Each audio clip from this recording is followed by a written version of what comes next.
இசக்கி கார்வண்ணன் அவர்களுடைய தயாரிப்புல மற்றும் இயக்கத்துல விமல் அவர்கள் நடித்திருக்கக்கூடிய பரமசிவன் பாத்திமா அதனுடைய இசை வெளியீடு இப்ப நீங்க பாத்துட்டு இருக்கீங்க. பெரிய பெரிய வாழ்த்துக்கள் ஒட்டுமொத்த குழுவுக்குமே. இந்த படம் ஜூன் 6ஆம் தேதி திரையரங்குகளை வெளியாகுது. உங்களுடைய ஆதரவும் அன்பும் கண்டிப்பாக இந்த படத்துக்கு தேவை. நாம் தமிழர் கட்சியினுடைய ஒருங்கிணைப்பாளர் மரியாதைக்குரிய அண்ணன் சீமான் அவர்களை அன்போடு அழைக்கிறோம். பாடல் வெளியீட்டு விழா என்றாலே இசையமைப்பாளர் தான் அதனுடைய நாயகன். ஒரு சிறு வயது மிக நேர்த்தியாக இசை, அந்த இசையை கேட்கும்போதே ஒரு உற்சாகம் பிறக்குது. நான் என்னுடைய தம்பி கார்வன் என்று கூட சொல்லிட்டு இருந்தேன். ரொம்ப நல்லா இசையமைச்சிருக்கிறார்.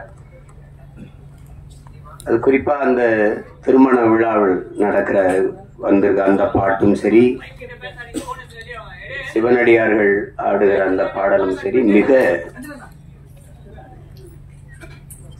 செறிவா அந்த பாட்டை தந்திருக்கிறார். அதுக்கப்புறம் கேட்ட அவர் பின்னணி இசையுமே ரொம்ப திறம்பட செய்திருக்கிறதா சொன்னாங்க. இப்படி ஒரு இளம் வயதில் இவ்வளவு திறமை மிக்க ஒரு இசைக்கலைஞரை பார்ப்பது ரொம்ப வியப்பாகவும் பெருமையாகவும் இருக்கு. தம்பி தீவன் சக்கரவர்த்திக்கு என்னுடைய அன்பும் வாழ்த்துக்களும். பாடலுக்கு மெட்டுக்கு எழுதுவது என்பது ஒரு எவ்வளவு கடினமானது என்பது தெரியும். அதுல என்னுடைய தம்பி ஏகாதேசி அது ரொம்ப இளம் வயதிலிருந்து நான் அறிவேன், என்னையும் அவன் அறிவான். கம்யூனிச இயக்கங்களில் தமிழ்நாடு முற்போக்கு எழுத்தாளர் சங்கங்கள் நடத்துகிற கலை இரவுகளில் தான் நான் என் தம்பி, என் தம்பியுடைய ஐக்கோ எல்லாரும் நாங்கள் இணைந்தோம். இணைத்தது ஒரு கொள்கை உறவு, அதை தாண்டி எங்களுக்கு இரத்த உறவு எல்லாம்.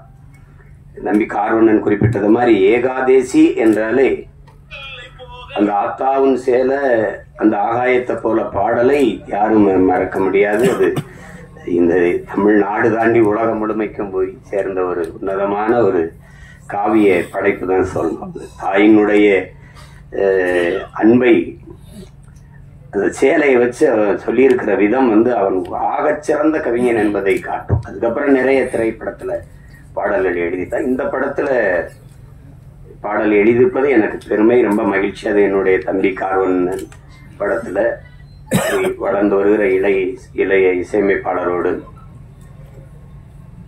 ஒளிப்பதிவாளர் என் தம்பி துரைமுருகன் தான் அந்த காணொலியை காட்டினார். அந்த முன்னோட்டத்தை அது எடுத்தோன்னே கேட்டது இது யார் ஒளிப்பதிவு, ஏன்னா எனக்கு தெரியும் இது அப்படின்னு. அது சுகுமாரனா அதான் நினைச்சேன் அப்படின்னு. அவனுடைய ஒளிப்பதிவு ரொம்ப சாதாரண ஒளிப்பட கலைஞனா தான் வந்தான். அப்புறம் சேர்ந்து மிக குறுகிய காலத்துக்குள்ள அதை கற்றுக்கொண்டு தன்னுடைய திறமையை வளர்த்து சிறந்த ஒளிப்பதிவாளர்களில் ஒருவரா தன்னை நிலைநிறுத்திக்கிட்டான். அவனுடைய கும்கி ஆகட்டும், அதுக்கு முன்னாடி வந்த மைனா, ரெண்டு படமும் மிகச்சிறப்பா. கும்கி எல்லாம் ஒளிப்பதிவு அசாத்தியமா செஞ்சிருப்பான். அது நிறைய ஆற்றலை வெளிப்படுத்தினா. அப்புறம் தம்பி சிவகார்த்திகன் நடிச்ச அந்த மான் கராத்தே அந்த படத்திலேயே அவன் ரொம்ப நல்லா இருக்கும் ஒளிப்பதிவு. இதுலயே பார்த்திருப்பீங்க, அந்த அதிகாலை அந்த ஒளியை உள்வாங்கி அவன் பதிவு செஞ்ச விதம், அந்த சூரிய ஒளியை உள்வாங்கி பதிவு செஞ்ச விதம் எல்லாம் அவ்வளவு அழகா இருக்கும். அந்த காடுகளில் வயல்வெளிகளில் அவனுடைய கருவி பயணிச்சு போற இது அவ்வளவு தெளிவா இருக்கும். அது பேசிய தொகுத்து வழங்கியவர்களோட சொன்னாங்க, அவர் சுருக்கமா பேசிட்டாரு. அவர் தான் மொத்தமாவே தன்னுடைய ஒளிப்பதிவு கண்களால பேசிட்டாங்க. என்னுடைய தம்பி என்பதுல எனக்கு ரொம்ப பெருமை. அவன் தம்பினா சும்மா தம்பி இல்ல, சொந்தமான தம்பி.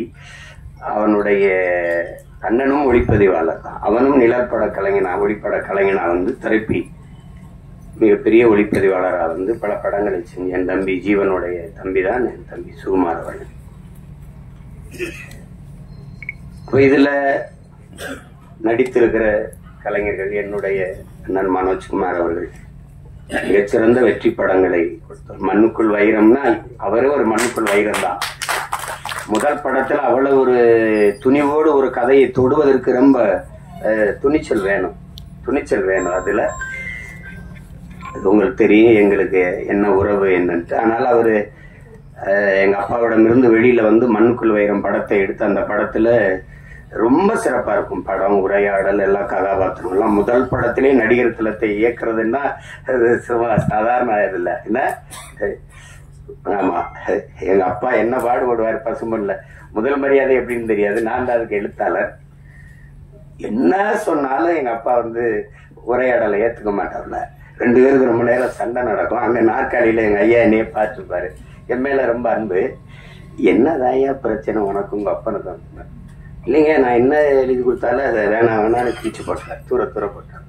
என்ன நீ என்ன நினைக்கிற, நான் என்ன பேசணும்னு நினைக்கிறேன், எனக்கு தான் சொல்லு, நான் பேசிட்டேன்.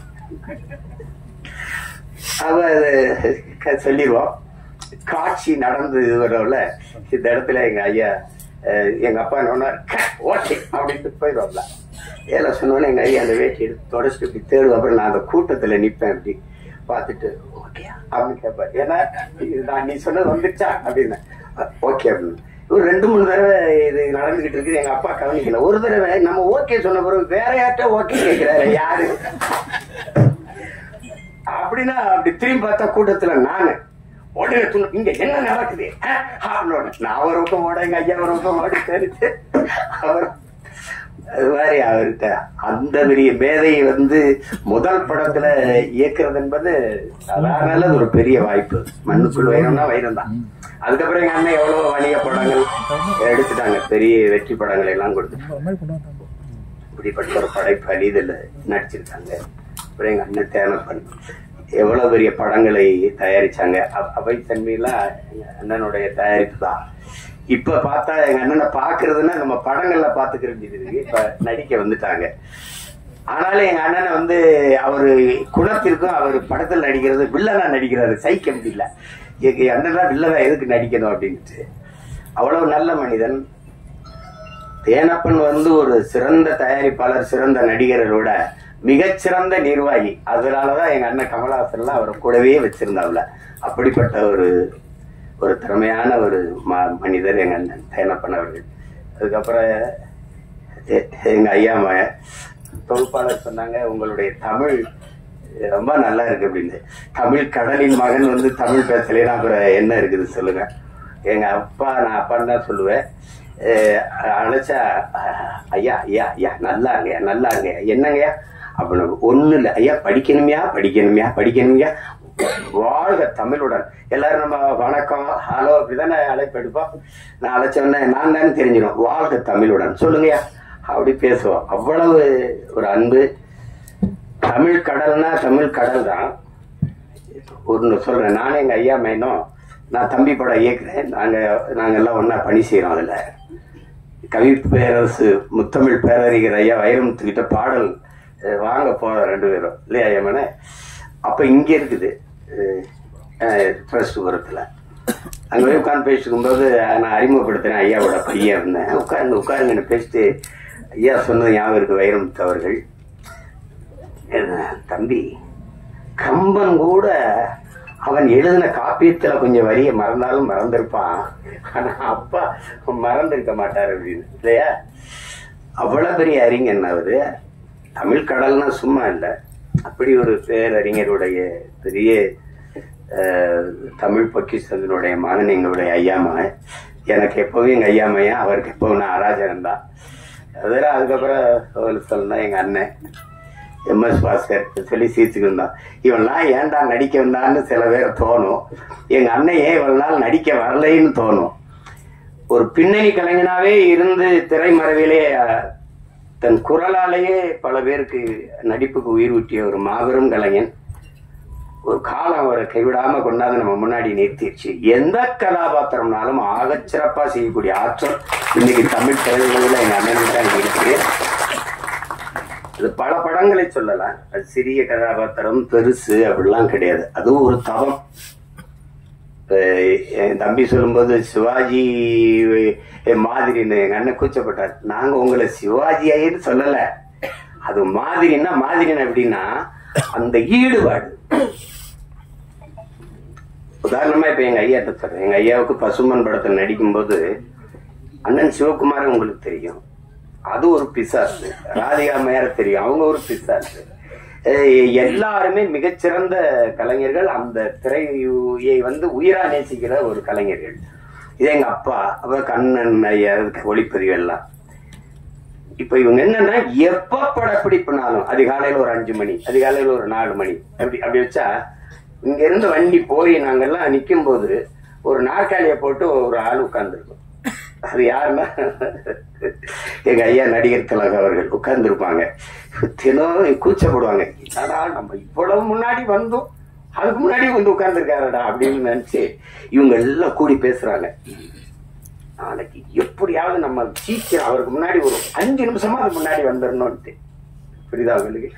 எல்லாரும் பேசி வச்சு வரும்போது அதே மாதிரி முன்னாடி நாற்காலி போட்டு உட்கார்ந்துருக்காப்புல. என்னடைய ஐயோக்கிய பிள்ளைகளா, எனக்கு முன்னாடி நீங்க வந்துருவீங்களா அப்படின்னு. அந்த இதுல இத்தனை படம் நடிச்சோம், அந்த ஈடுபாடு, அந்த முனைப்பு, அந்த ஆர்வம், ஒரு துளியும் குறையாத ஒரு மகனை நம்ம பார்க்கவே முடியாது திரையுலகில. அது மாதிரி இப்ப எங்க அண்ணனுக்கு என்னன்னா, எந்த கதாபாத்திரம் கொடுத்தாலும் அந்த அர்ப்பணிப்பு முழுக்க உள்வாங்கி அந்த கதாபாத்திரத்தின் தன்மையோடு இணைந்து வெளிப்படுத்துகிற ஆற்றல் இன்றைய தலைமுறையில் எங்க அண்ணன் எம்.எஸ். பாஸ்கருக்கு இணையா யாரும் இல்ல. அது சின்ன இப்ப நீங்க அண்மையில இப்ப ஓடிக்கொண்டிருக்கிற டூரிஸ்ட் ஃபேமிலி அந்த படத்தை பாத்தீங்கன்னா கூட, அவ அந்த பையனை தம்பி சசியை இவர் கொடுமைப்படுத்துறாருங்கும் போது நம்ம கோபமா வரும். அவ நிக்கும் போது அவன் நான் கேரளா மலையாளின்னு சொன்னது இல்ல, நான் இலங்கையில இருந்து வந்திருக்கேன், இல்ல தமிழன்னு சாவி எப்படி போட்டு கண்டிடு சேவ் பண்ண போகணும் அப்படிவாருல. அது இங்கிலீஷ் நடிகை. என்ன இங்கிலீஷ் நடிகை? எங்க அண்ணன் கருப்பா போயிட்டானே வழி, அவன் இங்கிலீஷ் நடிகை மிகப்பெரிய கலைஞன். அவனுக்கு ஒரு வாரம் வந்திருப்பாருங்க, தாத்தா காமராஜுக்கு குரல் பதிவு கொடுத்த கலைஞர். அது எவ்வளவு பெரிய இது, எப்படி சிலர் இதெல்லாம் இன்னும் எனக்கு நான் ஒரு தாய் குழந்தையோட ஐயா என் புருஷன் இப்படி போலீஸ் பிடிச்சிட்டு போயிடுச்ச, ஏன் பிடிச்சு போனாங்க, சும்மா பிடிச்சிட்டு போயிருக்க மாட்டாங்களே, இல்ல சாராயம் தானே பாச்சா, சாராயம் தானே ஐயா, என் குடும்பம் கிடமா அதுனா சேச்சே பாப்போ அதெல்லாம் கொலகார போய் கொலை பண்ணா அவனை மன்னிக்கலாம், ஒரு குடும்பம் தான் போகும், சாராயம் வச்சாதான் ஊரே நாசமா போயிடும், போப்போ உடனே மன்னிக்க முடியாது அப்படிம்பாரு. அதெல்லாம் அது அந்த அவர் என்ன உடல் மொழியில நடிச்சாரோ அதே அளவுக்கு தன்னுடைய குரல் வளர்த்தால குரல் நடிப்புல போய் பொருத்தி பேசுறதுங்கிறது, குரல் கலைஞர்கள்ங்கிறது சாதாரணம் கிடையாது. அப்படி எண்ணற்ற படங்களுக்கு உயிர் கொடுத்த மகன் இன்னைக்கு திரையில நம்ம பாக்குறோம். நானும் எங்க ஐயா மேனும் பேசிக்கிட்டு இருந்தாலும் ஒரு 15-20 வருஷத்துக்கு முன்னாடி வந்திருக்க கூடாதா அப்படின்னு. அது அவ்வளவு பெரிய அற்புதமான ஒரு கலைஞன் எம்.எஸ். பாஸ்கரன் தான். அவர் இந்த படத்துல நடிச்சிருக்கிறார். அது என் தம்பியோட இயக்கத்துல. இப்ப என்கிட்ட கேட்கிறார், நீ ஏன்டா எனக்கு வாய்ப்பே கொடுக்கல, நான் படம் எடுக்கிற நிலைமையிலையான்னா இருக்கிறேன் அடிச்சு. அதுக்கப்புறம் என்னுடைய தம்பி விமல், நாங்க அவனை கதாநாயகனா பாக்குறது இல்லை, எங்க குடும்பத்துல ஒரு இளைய தம்பி அவன். எங்களுக்கு எல்லாருக்கும் அப்படித்தான், அவன் மேல நாங்க எல்லாரும் பேரன்பு வச்சிருக்கோம். எங்க குடும்பங்கள்ல இருக்கிற எல்லா நிகழ்வுலையும் அவன் இருப்பான். அப்படி செல்ல தம்பி அவரு. அவனுடைய வெற்றி, அவனுடைய வளர்ச்சியில எங்களுக்கெல்லாம் பெரும் ஆர்வமும் பெரும் மகிழ்ச்சியும் இருக்கு. இன்னும் அவனுக்கு களவாணி மாதிரி படம் வரணும், இருந்தாலும் அவனுக்கு வாகை சுடவா மாதிரி படம் நிறைய வரணுங்கிறத இது. அந்த படத்துல என் தம்பி சக்குனமும் இன்னும் அவனுக்கும் அந்த மாதிரி ஒரு படம் வரணும். என் தம்பி விமலுக்கும் அவ்வளவு சிறந்த ஒரு படம். அது பல விருதுகளை எல்லாம் வென்றது. ஒரு வாழ்வியலை அந்த வறண்ட நிலப்பகுதியில் வாழ்கிற செங்கல் காலவாயில் இருக்கிற அந்த மக்கள், அந்த பிள்ளைகளின் கல்வி, எவ்வளவு சிறந்த படைப்புல நடிச்சு அந்த தம்பி இதுல கதாநாயகன் நடிச்சிருக்கிறார். சாயா, அவங்க எங்க அண்ணன் பொண்ணு, அவங்க மறந்துருப்பாங்க. ஒரு தடவை எங்க அண்ணன் மகள் நடிக்கிறதுக்காக அறிமுகப்படுத்தினார் யார் கண்ணன்.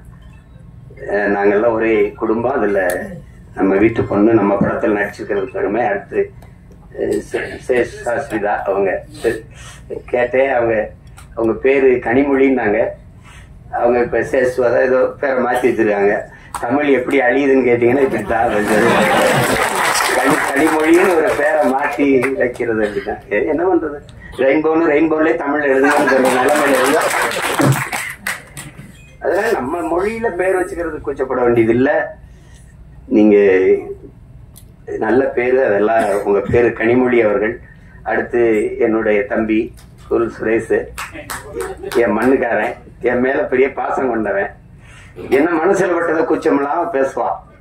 அது மத்தவங்களுக்கு வெறுப்பா இருக்கு. இப்ப என்னையெல்லாம் பார்த்தா சில பேருக்கு அருவறுப்பா இருக்கு, வெறுப்பா இருக்கு. என்னத்தையோ பேச்சு கிடக்குறாப்புல இருந்தாள் அப்படின்னு. அது மாதிரிதான் அது. அது அவனுடைய இயல்பு. அவனுக்குள்ள நல்ல ஒரு மனிதன் இருக்கான், நல்ல மனிதாபிமானம் இருக்கு. இரு உட்காரு. சிவன் கைகட்டி நின்னா சரியா இல்ல. என் பாட்டன் ஆதி பெரும்பாட்டன் கைகட்டுறது சரியா இருக்குது. அதுக்கப்புறம் விஆர் அவரு, விமல் அவர், நீங்க நல்லா வரணும், நல்ல உடலை நல்லா பேண்டுறீங்க, உங்களுக்கு பாராட்டு. நீங்க அதை தொடர்ச்சியா செய்யுங்க. இன்றில் என்றாவது சரியான வாய்ப்பு வந்துடும். என் தம்பி அருண் விஜய் தெரியுமா, OMCல நாங்கெல்லாம் பயிற்சி எடுப்பாப்ப அவன் நல்ல உடலை வச்சிருப்பா. வாய்ப்பு சரியா வரல.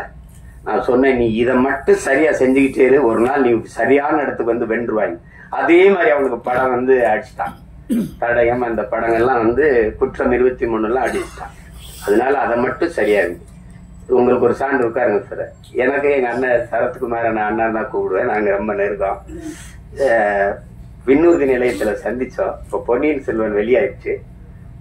வணக்கம் இந்த வயசுல ஐஸ்வர்யா ராய் ஜோடி கேக்குது அப்படின்னு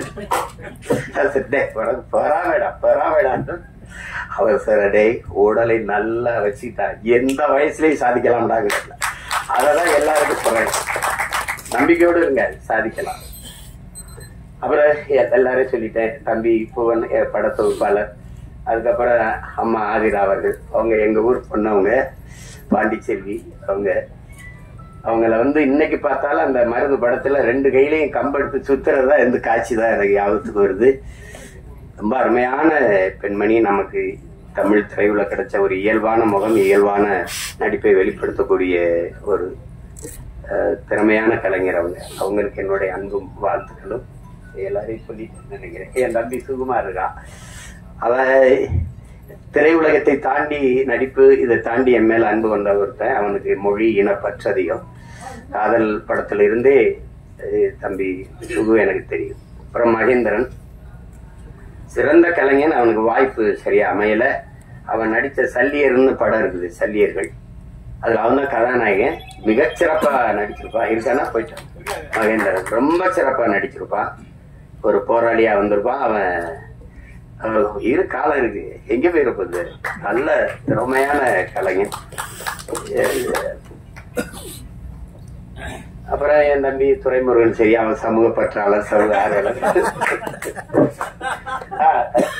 என் தம்பி கிடாரி அப்படின்னா உங்களுக்கு தெரியும். அது காலையில கிடாரி மாடுகள் நாங்க சொல்லுவோம். அது ஒரு திமிரு எடுத்த திணவு எடுத்தது அது சொல்லுவோம். அது கிடாரி படத்துல ரொம்ப அருமையான இது கையாண்டிருக்கு. குறிப்பா எங்க அண்ணன் வேல ராமூர்த்தியுடைய கதாபாத்திரம் எனக்கு இன்னும் மனசுல இருக்கு. தம்பி பிரசாத் முருகேசன் அவர்கள்.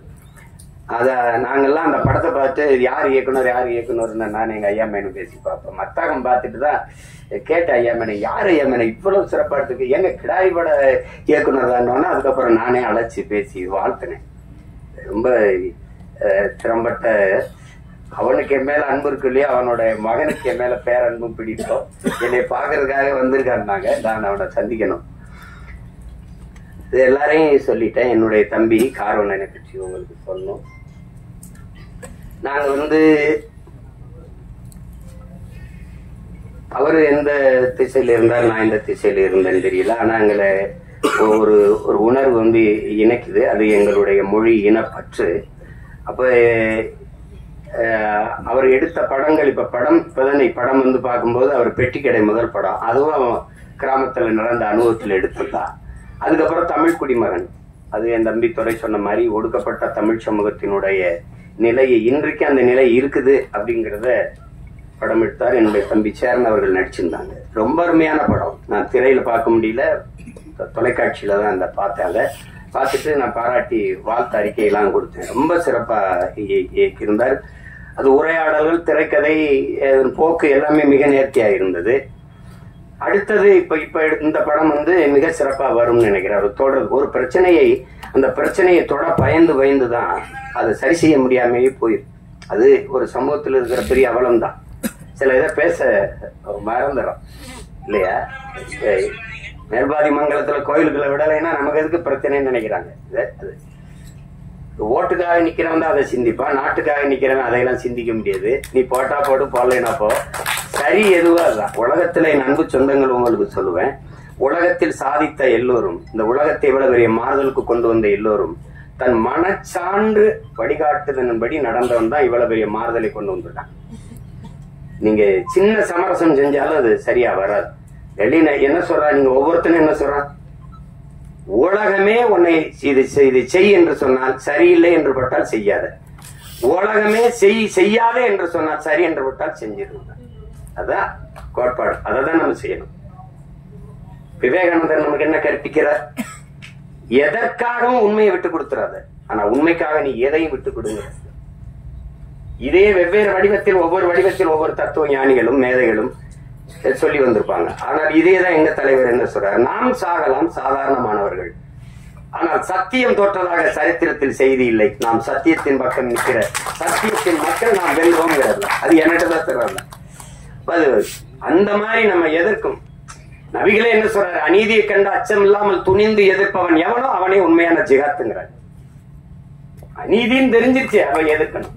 சேகுவார் என்ன சொல்றான், உலகத்தில் எங்கெங்க அநியாயம் நடக்குதோ அதை கண்டு நீ பொறுக்க முடியாமல் கோவப்படுவாய், ஆனால் நீனும் என் தோழனாங்கிறான். நீனும் என் தோழன் தான். நான் தம்பி படத்துல இறுதியில் அந்த உரையாடல் அவருடைய கோட்பாடுகள் அதை எடுத்து போட்டுப்பேன். அப்ப அது அச்சப்பட்டுக்கிட்டே இருந்தா மேல் பாதியில குடிக்கிற நீர்ல இந்த நூற்றாண்டுல ஒருதான் சிங்கத்தை கலக்குறான்னா அதையும் சைத்துக்கிறது, எல்லாத்தையும் சைத்துக்கிறது. சைத்து சைத்து சைத்து தான் ஒரு அடிமை எப்படி பிறக்கிறான்னு நினைக்கிறீங்க? அடிமை எப்படி பிறக்கிறான்? அநீதியை கண்டு எதிர்க்க துணிவில்லாதவன் அதை சகித்துக் கொள்கிறான், தொடர்ந்து சகித்துக் கொள்கிறவன் அடிமையாகிறான். இவ்வளவுதான் அடிமையின் பிறப்பு. அப்படிதான் நம்ம அடிமையாயிட்டோம். எதை உங்களால ஏத்துக்க முடியுது? ஊழல் தெரியுது, லஞ்சம் தெரியுது, மணல் அள்ளி விற்கிறான் தெரியுது, சாரங்கச்சி விற்கிறான், கஞ்சா வின்னு கொக்கைன் எல்லாம் விற்கிறான் தெரியுது, ஆனாலும் கேட்க முடியாது. இதுதான் இது காரணம் பயம். அதே எங்க தலைவர் இந்த மரணம் என்ற ஒன்றுக்கு பயப்படுவதாலே இந்த மானுட சமூகம் பல்வேறு துன்ப துயரங்களை தூக்கி சுமக்குதுங்கிறப்ப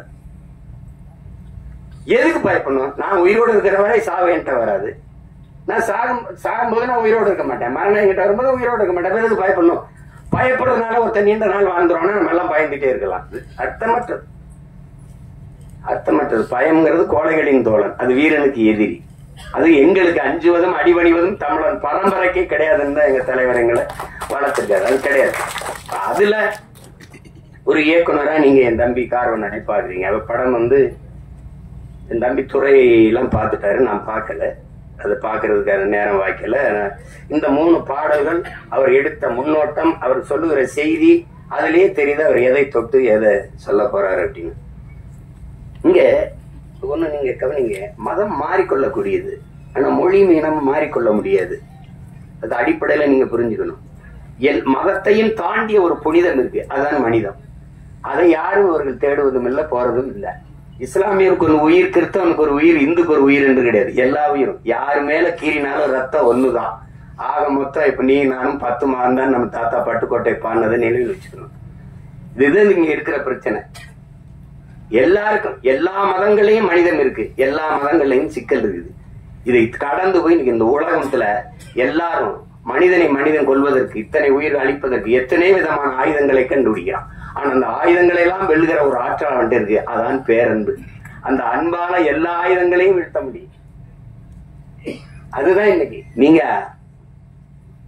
உலகத்துல எவன்பாடுனா புதியதொரு உலகம் செய்யும் கெட்ட போரிடும் உலகத்தை வேரோடு சாய்ப்பவன் பண்ணது எந்த ஆத்தன் புரட்சி பாவலன் தான். அவனுடைய பேரனும் பேத்திகளும் கெட்ட போறனால வேரோட சாஞ்சிச்சு ஈழத்துல. அதான அது சிக்கல். அந்த மாதிரி நேரத்துல இறுதி போர்க்கட்ட சூழல்ல என் தலைவன் இருந்து நான் வந்த பிறகு தொடர்ச்சியா பேசி சிறைப்படுத்தப்பட்டேன். யாருமே என்கிட்ட நெருங்க பயந்தாங்க. 1 ஆண்டுகளுக்கு மேல சிறையிலே இருந்துட்டேன். அப்ப அந்த நேரத்துல ரொம்ப சோர்வு. அப்ப என்னை தேடி ஒருத்தர் படம் எடுக்கணும்னு வர்றாருல, ஒருத்தர் வேற வந்தவரு. அவர் அதுக்கு முன்னாடி 2 படம் எடுத்துக்காரு. என்னோட படம் எடுக்கணும்னு அந்த மனநிலையில படம் எடுக்கலாம். ஆனா என்னோட வந்தது அவர் ஆறுதலா இருந்தது. அப்ப பேசும்போது அது காரணம் அவர் சொன்னார் மாதிரி நாங்க கத்தி கதறி வெடிச்சு இந்த உதாரணமா இந்த ஈழ படுகொலை எப்ப பேசி சிறைப்பட்டவர்கள் அதை கவனிச்சிருக்காரு. ஒருத்தர் இப்படி பேசிட்டு இருக்காருன்னா அந்த ஈர்ப்பு அவரு திருநெல்வேலி இருக்காரு, நான் சிவகங்கையில இருக்கேன். எங்க 2 பேரையும் வந்து ஒரு இடத்துல சேர்த்த பிறகு இந்த படத்துக்கு இந்த இதுக்கு சம்பந்தம் இல்லை, இந்த பாடல்கள் சம்பந்தம் இல்லை. ஆனாலும் நீங்க தெரிஞ்சுக்கணும், ஒருத்தருக்கு இந்த பாடல்களுக்கு சம்பந்தம் இருக்கு.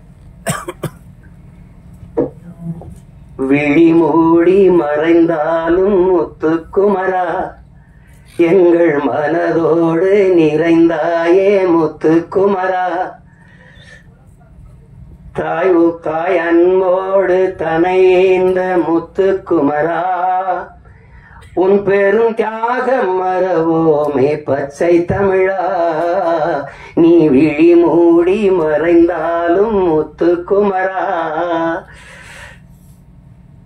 எங்கள் நீ மனதோடு நிறைந்தாயே முத்துக்குமரா, பகைமையும் துரோகமும் தாய் மண்ணை சூழ, பாவிகள் கூட்டமோ நம்மை வந்து ஆள, எரிமலையாயளவே மறந்திங்கு போக, எலி பொறியில் எலியாய் தமிழனும் நோக, மனம் பொறுக்காமல் சென்னறுப்பாலே உனை தீண்டியே எம் உணர்வையே எரிய வைத்தாயே நீ. இந்த பாட்டு பாருங்க.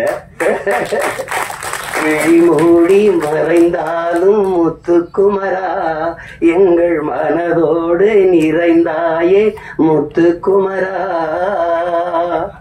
இந்த பாட்டு ஆண்ட பரம்பரை இன்று மாண்டு போவதோ, ஆள பிறந்தவன் இன்று அடிமையாவதோ, வீர தமிழினம் இங்கு வீழ்ந்து போவதோ, வீணர் கூட்டம் இங்கே நம்மை ஆள்வதோ, எங்கள் இனத்தை அழிக்க துடிப்பவன் எவன், எரிமலையாற்றில் குளிக்க நினைப்பவன் அவன். இந்த பாட்டு தலைமகனே எம் பிரபாகரனே, தலைநகரே திரிகோண மலையே. இந்த பாடல்கள் வந்து இன்னைக்கு தமிழ்நாட்டுல எல்லா இடங்களையும் ஒலிக்குது. எங்களுடைய இன உணர்வுள்ள மக்கள் கூட்டங்கள்ல இது பரவலா கேட்கப்படுது. எங்களுடைய கட்சி பாடல்ல இது ஒரு கொள்கை பாடலா பரப்பப்படுது. இந்த பாட்டை வந்து 2010ஆம் ஆண்டு தயாரிச்சு நாங்க செய்யறோம். இது தம்பி இசைவேந்தன் ஒரு தம்பி எழுதின பாட்டை என்னுடைய அன்பு மைத்தனர் கவிதாஞ்சனை வச்சு இந்த பாடல்களை பதிவு செஞ்சோம். அதுக்கு அன்றைக்கே 10 லட்சம் ரூபாயை செலவழிச்சு இந்த பாட்டை பதிவு செய்து கொடுத்த தம்பி தான் என்னுடைய ஆர்வீர் தம்பி கார்வண்ணன் அவர்கள். அவனுக்கு இந்த மொழி மீதும் இனத்தின் மீதும் இருக்கிற பற்றுக்கு இதுவே உங்களுக்கு ஒரு சான்று. நாங்க 2 பேரும் இணைந்தோம் அப்படின்னா மொழி அழிந்தால் இனம் அழிந்து விடும். தமிழ் இல்லைன்னா தமிழர் இல்லை, தமிழர் என்ற இனம் இல்லைன்னா நாடு இல்லை, எவ்வளவுதான். இங்க எல்லாரும் தமிழ் தேசிய அரசியல், தமிழ் தேசிய அரசியல்னா ஒரு தீண்டத்தகாத வார்த்தை போலவும் வேற்றுக்கிற சொல்பவனும் ஒரு மொழி காக்க, இனம் காக்க, மண் காக்க, மண்ணின் வளம் காக்க, மண்ணின் மக்களின் நலம் காக்க, அந்த மக்களின் மானம் காக்க ஒரு அரசியல் இருக்கு. அந்த அரசியல் தான் தமிழ் தேச அரசியல். இதெல்லாம் தேவையில்லைன்னா இது தேவையில்லை. அதான் சொல்றாங்க, இது தேவை. எங்கள் முன்னவர்கள் கே.பி. விஸ்வநாதனோ, அண்ணல் தங்கவோ, மறைமலையடிகளோ, அல்லது சிவானந்தமோ, சிங்காரவேலரோ, ரெட்டமலை சீனிவாசனோ, ஐத்தியாச பண்டிதரோ, மாப்போசியோ, சீபா ஆதித்தனாரோ வரும்போது அவனுடைய பேரன் சீமா நிக்கிற புறச்சுழல் இல்ல. அன்னைக்கு காவிரியில் தண்ணி கட்ட அடிச்சு விரட்டல, அன்னைக்கு கச்சத்தையை பார்த்து கொடுத்து சுட்டு சுட்டு 840 மீன் வந்து சுட்டு போடல. மீத்தேன் பூமி தாய் ஈரக்குலை அறுக்கல, அணுவுல ஸ்டெர்லைட் இப்படி நச்சு ஆலைகளை நிறுவி எங்களை கொல்லல. எதை தேடினாலும் இந்த அரசியல் தேவைப்படுது. தேவைதான் கண்டுபிடிப்பின் தான். இந்த அரசியல் வேணுமா, ஜெயிக்குமா ஜெயிக்காதா, அதை விட தேவையா தேவையில்லையா, அதுதான் கோட்பாடு. அந்த அடிப்படையில் நாங்க இணைந்து பணி செய்தோம். என் தம்பி என்னோட ஒரு தம்பியா, உணர்வால இணைந்தாலும் உறவான ஒரு உயிரான தம்பியா எனக்கு முதன்மை தளபதியா களத்துல நின்னா என் தம்பி கார்வண்ணன். அவன் நாங்குநேரி தொகுதியில 2016ஆம் ஆண்டு நாங்க 234 சீமா வர்றாவில 234 பேர் முதல்ல இருக்காங்க கட்சியிலன்னு கேட்டாலாம் இருக்கு. இப்ப மறுபடியும் போட போறானா தனிச்சுன்னு கேட்கறாலும் இருக்குது. அப்ப போட்டோம். அதுல நாங்குநேரியில ஒரு தளபதியா நின்று களத்துல பணி செய்தவன் என்னுடைய தம்பி கார்வண்ணன். வெறும் திரைப்பட இயக்குனர் வச்சுக்கீங்க, அவனுக்குள்ள இருக்கிற போர்க்குணம் தான் இந்த மாதிரி கதைகளை தொடரணும்னு. அன்னைக்கு அவனுக்கு ஆதரவு இல்லை, இன்னைக்கு அண்ணன் இருக்கேன், அண்ணனுக்கு பின்னாடி பெரிய படை இருக்கு. அதனால அவ ஒண்ணும் இல்ல. திரையரங்கு கிடைக்குமா கிடைக்காதான்னு ஒரு அச்சப்படுற சூழல்ல நம்மளை தள்ளி விட்டுருக்காங்க. அதெல்லாம் மாறும். அதுக்கு ஒரு காலம் வருது. காலம் வரும் என்று காத்திருந்த தலைவனின் பிள்ளைகள் இல்லை, எங்களுக்கான காலத்தை உருவாக்கிய தலைவனின் பிள்ளைகள் நாங்க. எல்லாரும் நீரின் போக்குல நீரில் நீஞ்சினவன் இருக்கான், நெருப்பாற்றில் நீஞ்சியவன் எங்கள் தலைவன், அவன் பிள்ளைகள் நாங்க. இதெல்லாம் ஒண்ணும் இல்ல. உங்களுக்கு எல்லாருக்கும் சொல்றதுக்கு முன்னாடி என்கிட்ட ஒரு தடவை பேசும்போது பேச்சு வகையில சொல்றாப்புல, இந்த சாவு மனிதன் இந்த மரணம் ஒன்று பயப்படுறதுனாலதான் எல்லா சிக்கலையும் எதிர்கொள்ள வேண்டியது இருக்குதுன்னு ஒரு தடவை சொல்லிடுறாரு. திருப்பி தம்பி போறான் திருப்பி அப்படிங்கும்போது ஒரு தடவை சொல்றாரு, சாக துணிஞ்சிருங்க எல்லாம் உங்களுக்கு சாதாரணமாயிருந்துட்டு. ஏன்னா சாக பயந்தவன் தரித்திரமாகறான், சாக துணிஞ்சவனே சரித்திரமாகறான். சான்று சாக்ரட்டிஸ் மரண தண்டனை விதிச்சாச்சு. அது குப்பியில விஷத்தை ஊத்தி வச்சாச்சு. 1 மணி நேரம் கழிச்சு குடிக்கலான்றான். யாரு? விஷத்தை ஊத்தினவன். வச்சு கை எடுக்கிறது எடுத்து குடிச்சிடல. சாவுக்கு பயப்படல. 1 மணி நேரம் கழிச்சு குடிக்கலான்றான். உங்களுக்கு அவகாசம் கொடுக்கறவன் எடுத்து குடிச்சிடல. அதனாலதான் அவன் சரித்திரத்துல அவனுக்கு இடம். உங்களுக்கு புரியுதுன்னு நினைக்கிறேன். பகத்சிங் மன்னிப்பு கடிதம் எழுதி கொடுத்தா விட்டுறேங்கிறான். துப்பி சண்டன் இல்ல, ஆளுநருக்கு கடிதம் போகுது, பகத்சிங் அனுப்புறான். மன்னிப்பு கடிதம் தான் பகத் கேட்டான்னு நினைச்சு பிரிக்கிறாப்ல.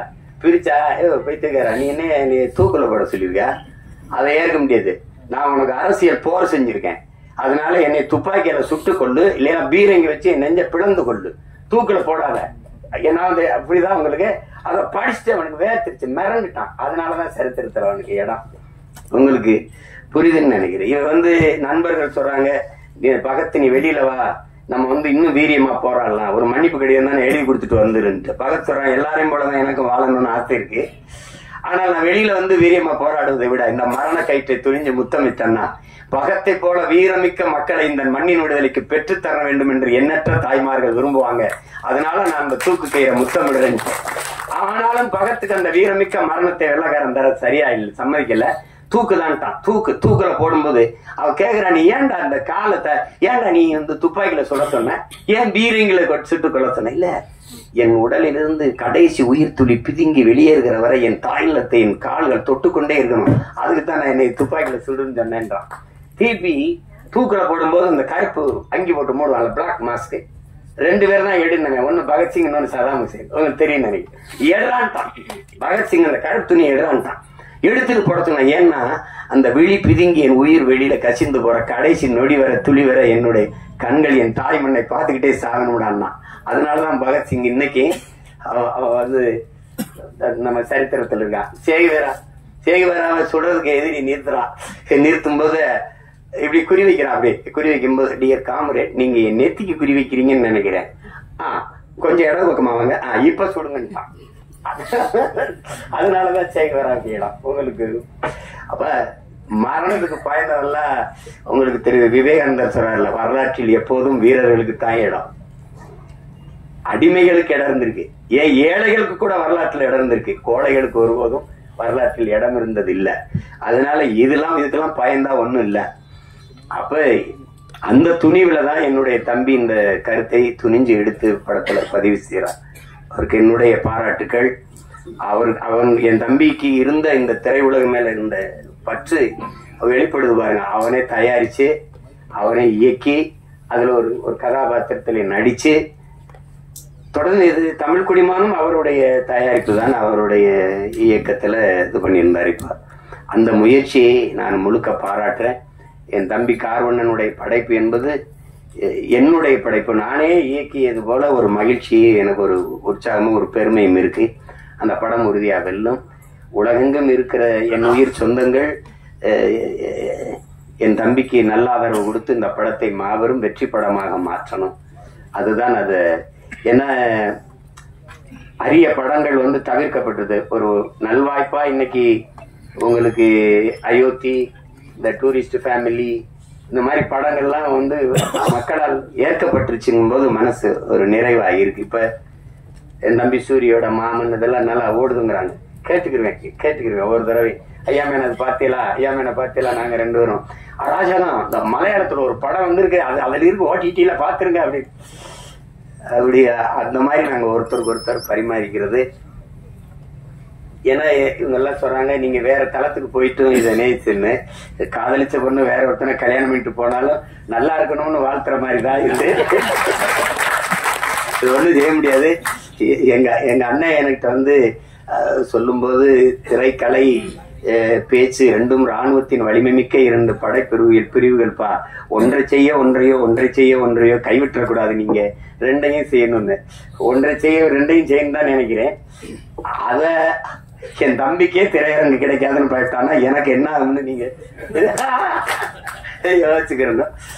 அது கடினம். அதனால படம் எல்லா தம்பியில எடுக்கிறாங்க, படை கட்டத்தான் பெரிய யாரும் இல்லை.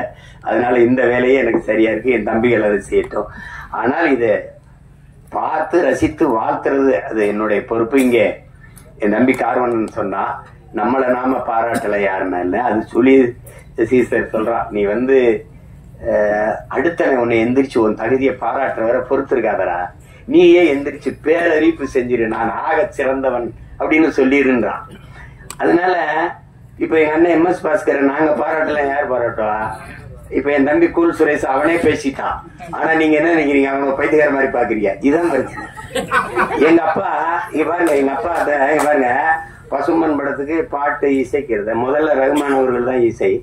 அவன் 2 பேரும் வண்டியில போயிட்டு இருக்கான், எங்க அப்பாவே வண்டி விட்டு அதுல சொல்லுக்குள் வார்த்தையை சுருக்கி வைக்கும் சூத்திரதாரி, கண்ணனுடைய ஆகாயத்தின் மறுபக்கத்தையும் அவருக்கு பார்க்க இப்படி பிரிப்பு எழுதி.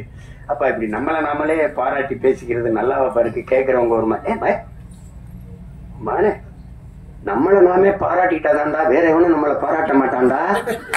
அப்பத்தான் நான் முடிவு பண்ணேன், நீங்க ஓடும் போது எவனும் உற்சாகப்படுத்த கைதட்டலாம், நீங்களே கைதட்டிட்டு ஓடிட வேண்டியதான் வழிகளே. உங்களை நீங்களே உற்சாகப்படுத்திக்கணும். இல்லைன்னா யாருமே பாராட்டணும் இந்த சமூகம் முன்னாடி வரவனுக்கு தான் கைதட்டும், 3வது வரவனுக்கு கைதட்டாது. அவன் சொல்றான்ல, முன்னாடி வந்தவனுக்கு 1வது வந்தவனுக்கு கைதட்டுற, அவன் வெற்றி கழிப்பிழப்பா, நீ கைதட்டதே அவன் காதுல விடாது. ஆனால் 3வது வந்தவன் முதுகுல தட்டி கொடு, அவன் மரணம் வரைக்கும் உன்னை மறக்க மாட்டாங்க. அதான் முக்கியம். அதனால நம்ம பிள்ளைகளுக்கு ஒண்ணு இருக்கு, தோல்விங்கிறது ஒரு பெரிய தோல்விதான் வெற்றியின் தாய். தோல்வியே சொல்லுது, என்னைய தொட்டு விட்டு போனவன் தோற்றதாக வரலாற்றில் செய்தி இல்லை இல்லையா? எளிதில் வென்றவனின் நிதை மலரை விட மெல்லிதா இருக்கும், தோற்று வென்றவனின் நிதை இரும்பை விட கடினமா இருக்கும்ன்றான். அதனால அது ஒரு சிக்கல் இல்ல. இந்த படத்தை பொறுத்த வரைக்கும் அதுல என் தம்பி அவன் சொல்ல வந்த செய்தி, அதை எடுத்துக்கிட்ட செய்திக்கே ஒரு பாராட்டு, அந்த துணிவுக்கு ஒரு பாராட்டு. இல்லைன்னா நீ சீமானின் தம்பியா இருந்து பயனே கிடையாது. அதனால உனக்கு பாராட்டு. உலகமெங்கும் இருக்கிற நம் உயிர் சொந்தங்கள் நல்ல திரைப்படத்தை ரசிக்கக்கூடிய, ஏற்று பாராட்டக்கூடிய, கொண்டாடக்கூடிய மக்கள், இங்கே நல்ல திரைப்படங்களை கொண்டு போய் சேர்த்த செய்தியின் தூதுவர்கள் இருக்கிறார்கள். இங்கே ஊடக உறவுகள் எல்லாம் மதிப்புமிக்க பெருமக்கள் எல்லாம் இருக்கிறாங்க. அவர்களுக்கெல்லாம் சிறந்த படத்தை பாராட்டி கொண்டு போய் சேர்க்கணுங்கிற பொறுப்பும் கடமையும் உள்ளவர்கள். உறுதியாக இந்த படத்திற்கு பேராதரவு கொடுப்பார்கள். என்னுடைய தம்பி தன்னுடைய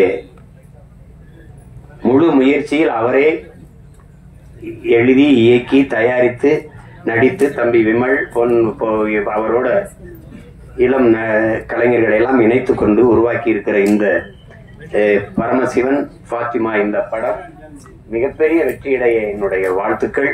அதிலே கலை இயக்குநராக பணிபுரிந்த என் தம்பி வீரசமர், ஒளிப்பதிவாளர் என்னுடைய தம்பி சுகுமார், குறிப்பாக இசையமைப்பாளர் தீபன் சக்கரவர்த்தி, என்னுடைய தம்பி கவிஞர் ஏகாதேசி, எல்லோருக்கும் என்னுடைய அன்பும் வாழ்த்துக்களும்.